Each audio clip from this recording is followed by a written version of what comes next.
Hi there, my name's Mark Schneider from Grinnell College, and this is the first of several videos in which I'm going to show you different ways of trying to find a spring constant from actual measurements.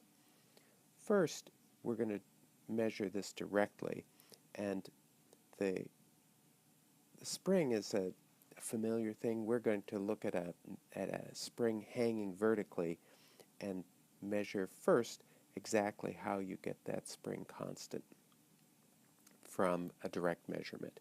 We're going to make that measurement now, as you see with this green spring gauge here, that will actually, we're simply hanging it from this spring and we're going to measure the force that we get on this.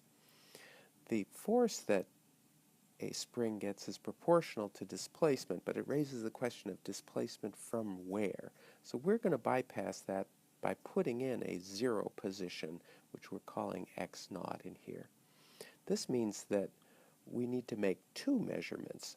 The first measurement will be a little bit of an extension of the spring, and here we see the spring gauge, and you see that it's displaced about 14 and a smidge more. We're going to call that about 14.3.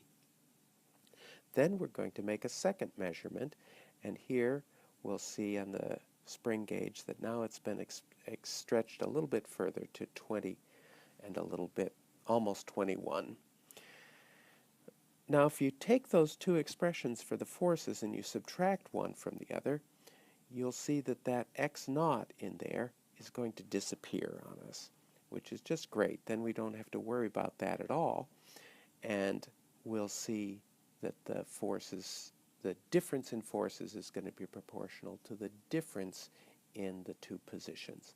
The force is directed upward, which we conventionally call a positive direction. So we're going to write those as positive numbers.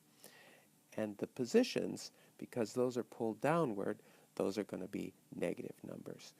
So we'll plug in those two values that we measured from this, and we're going to see what we get out of it.